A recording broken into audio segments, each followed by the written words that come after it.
As I said, I'm going to be doing a video, well, a series of videos on what I call, and I'm sure others have called it this, white bread Christianity, meaning that it's basically lechem with any value and what have you stripped, just like the same thing with white bread and wheat bread. White bread is basically processed bread that has any of its nutrients and other value stripped, and that's the same thing with white bread Christianity, any of its Jewishness stripped.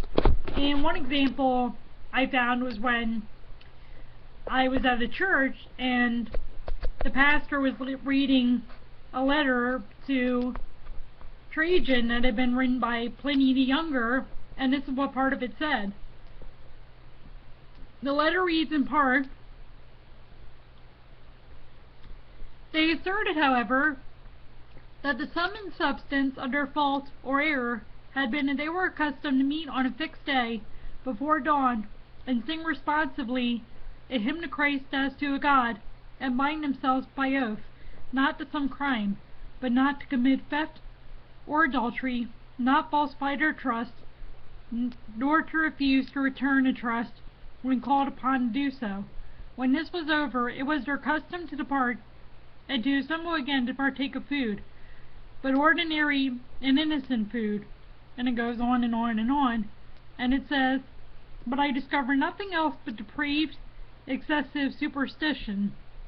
And that's really important, because what the pastor could have mentioned but did not mention, for example, it says here, "They asserted, however, that the sum and substance of their fault or error had been they were accustomed to meet on a fixed day before dawn and sing responsively a hymn to Christ as to a God, and to bind themselves by oath, etc., etc."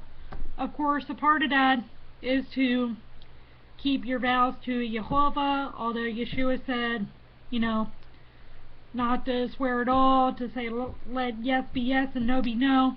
And then, of course, to meet on a fixed day before dawn and sing responsibly a hymn to Christ as to a God.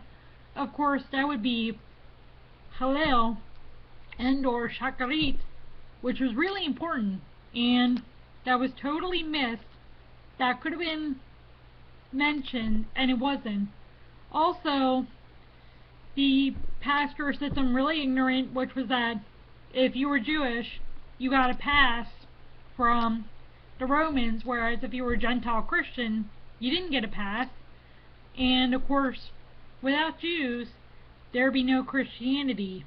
Just like without wheat bread, of course, there would be no white bread. I mean, of course, unless they could chemically make it in a lab. But again, without Jews, there would be no Christianity, and without, again, bread, there would be no white bread. And so that's what I'm talking about when I say white bread Christianity, missing the Jewishness of Christianity, and missing how many Jewish traditions obviously carried over into Christianity. Again, and to bind themselves by oath, so of course, taking vows if you have to, and of course keeping your vows to Jehovah. And also it says, to meet on a fixed day before dawn and sing responsively a hymn to Christ as to a God. Of course, to meet on a fixed day, this could also be Shabbat, but in any case, it could be any time that Shacharit happens and when Hallel is sung.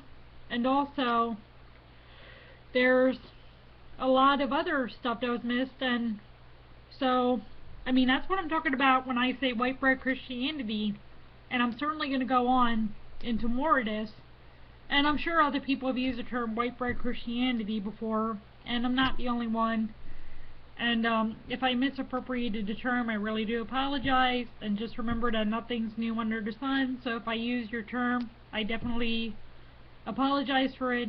And well, there you go. Shabbat Shalom, Hoshana Rabbah Tova, and well, that's that.